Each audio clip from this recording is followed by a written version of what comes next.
नमस्कार दोस्तों, कैसे हैं आप सब। आज की मेरी कहानी का नाम है रोटियां। पता नहीं किस जन्म की दुश्मनी निकाल रही है मुझसे। ऐसी छुई मुई बनकर बैठी रहती है जैसे मेरे आने से पहले 8-10 नौकर चाकर आगे पीछे फिरते रहते थे। थोड़ा बहुत हाथ पैर हिलाने से कौन सा शरीर घिस जाएगा इनका। सब कुछ मेरे भरोसे छोड़कर बैठ जाएगी। बाहर से थक कर आओ और फिर घर में आते ही रसोई में लग जाओ। वंदना खींचते हुए अपना सारा गुस्सा रसोई में बर्तनों पर निकाल रही थी। ऐसा नहीं था कि उसकी सास रुक्मणी जी को बहू के बड़बड़ाने का भान नहीं था, लेकिन वो भी ठिठाई पर थी। बहू की बड़बड़ाहट को एक कान से सुनकर दूसरे कान से निकाल रही थी। वंदना एक पढ़ी लिखी लड़की थी। उसका सपना था कि वो अपने पैरों पर खड़ी होगी। उसने नौकरी के लिए कई जगह आवेदन भी दे रखा था। इसी बीच जब उसके लिए अनिकेत का रिश्ता आया तो उसने साफ साफ कह दिया कि वो शादी इसी शर्त पर करेगी कि शादी के बाद उसे अच्छी नौकरी मिली तो कोई उसे नौकरी करने से नहीं रोकेगा।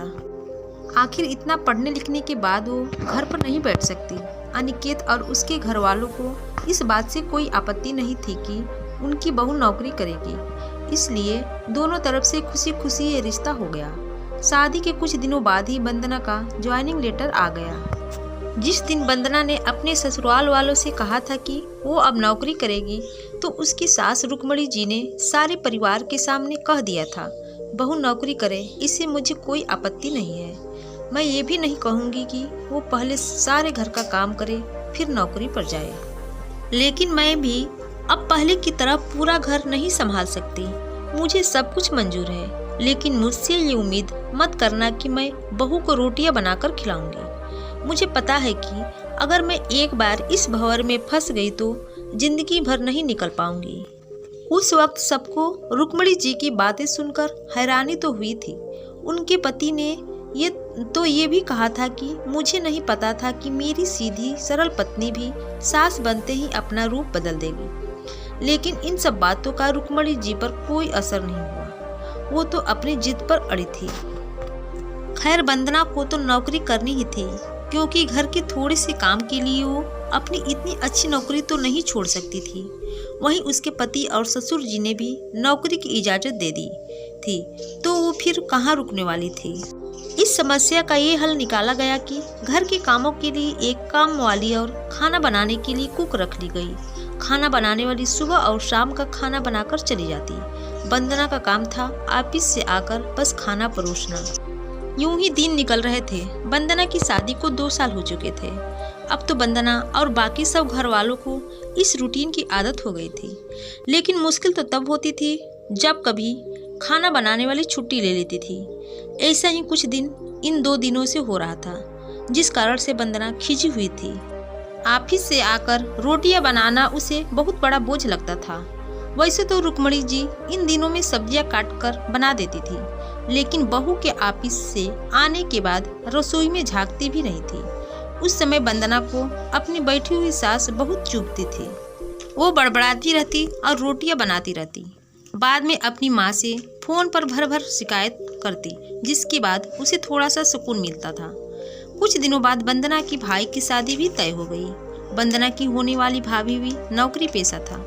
वंदना की माँ ने सगाई के वक्त ही खुश होते हुए गर्व से कहा दिया, भाई मैं तो और सासू की तरह नहीं हूँ जो बहू के आने पर हाथ धरकर बैठ जाऊं। जब अभी तक पूरा घर संभाल रही थी तो अब क्यों नहीं मेरी बहू को मेरी तरफ से पूरी छूट रहेगी।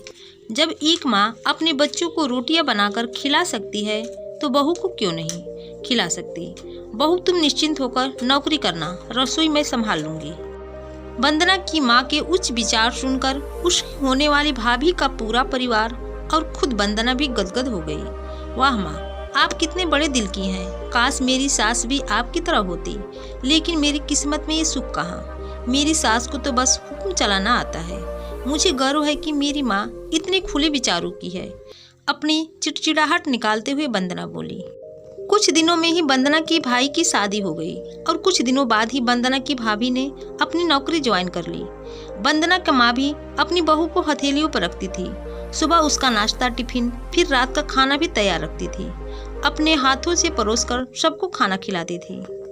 उनकी बहू भी मम्मी जी करती हुई अपनी पसंद नापसंद बताती रहती थी, जिसे वंदना की माँ बड़े चाव से पूरा करने में लगी रहती थी। खुशी खुशी दिन बीत रहे थे, लेकिन ये प्रक्रिया धीरे धीरे अब उदासीनता में बदल रही थी। वंदना की भाभी को अब कुछ भी ना करने की आदत पड़ गई थी। एक दिन जब वंदना फोन पर अपनी माँ से बात कर रही थी तो उसकी माँ बस रो पड़ी। बेटा, मैं इतना करती हूँ तेरी भाभी के लिए, फिर भी उसे मेरी कद्र नहीं। अरे मेरी दी हुई छूट अब मुझ पर ही भारी पड़ने लगी है।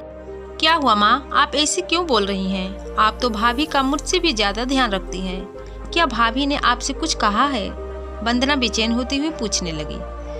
कुछ क्या बेटा, अब तो सब कुछ वो मुझसे ही कहती है। ऑफिस से आने के बाद भी एक गिलास पानी के लिए भी मुझे आवाज देती है। नाश्ते में थोड़ी देर हो जाए तो मदद करने के बजाय गुस्सा होकर यूं ही बिना खाए चली जाती है। आखिर मेरा भी कुछ आत्मसम्मान है या नहीं? मैं तो उसके लिए बस काम वाली बनकर रह गई हूँ। माँ, ये तो बहुत गलत बात है। आप भाई से साफ साफ कह क्यों नहीं देती कि अपनी बीवी की लगाम खींच कर रखे? आप माँ हैं, कोई नौकरानी नहीं। भाभी नौकरी करती है, इसका मतलब ये नहीं है कि आप पर हुक्म चलाएगी। गरजते हुए वंदना बोली। किस मुंह से कहूँ बेटा? पहले तो मैंने ही आगे बढ़कर कुल्हाड़ी पर अपना पैर दे मारा, फिर शिकायत किससे करूं? तेरे पापा ने तो कहा भी था कि बहू को ज्यादा छूट दोगी तो बाद में पछताओगी, लेकिन मैं ही बड़ाई की भूखी थी जो अपनी बहू को सर पर चढ़ा लिया। एक बात कहूँ बेटा, तू चाहे अपनी सास को कुछ भी कह, लेकिन समधन जी का ये फैसला सही था कि वो बहू को रोटियां बनाकर नहीं खिलाएगी। एक बार वो सबकी नजरों में बुरी अक्कड़ सास तो बन गई, लेकिन आगे के लिए कम से कम अपना आत्मसम्मान तो बचा लिया। अब ना तो तू उन्हें कोई ताना दे सकती है और ना ही कोई रिश्तेदार। काश मैंने भी शुरू से ही ये घर गृहस्थी की पूरी जिम्मेदारी अपने सिर पर लेने से इनकार कर दिया होता तो आज मेरा ये हाल ना होता। माँ की बातें सुनकर वंदना निशब्द हो गई। भारी मन से उसने फोन रख दिया। बाहर हाल में आकर देखा तो सास ससुर आराम से बैठकर बातें कर रहे थे। बातें करते करते उसकी सास अपने नाखूनों पर नेल पेंट लगा रही थी, जिसे देखकर ससुर जी उन्हें चिढ़ा रहे थे। अब बुढ़ापे में ये फैशन करके किसे दिखाओगी? मेरी तो नज़र भी कमजोर हो गई है।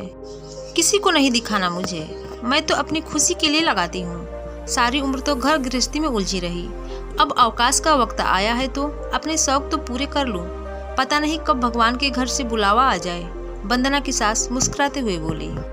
पता नहीं आज क्यों वंदना अपनी सास की बातें सुनकर चिढ़ नहीं रही थी, बल्कि वो भी मुस्कुरा उठी। सही तो कह रही है मम्मी जी, एक गृहिणी को अपने लिए वक्त ही कम मिलता है। पहले अपने बच्चों को पाल पोस कर बड़ा करो, फिर कामकाजी बहू आ जाए तो उसे और उसके बच्चे को संभालो। काश मेरी माँ ने भी मेरी सास की तरह पहले ही कह दिया होता कि बहू को रोटियां बनाकर नहीं खिला सकती। वीडियो अच्छी लगी होगी तो लाइक शेयर कमेंट करें और चैनल को सब्सक्राइब जरूर करें। धन्यवाद।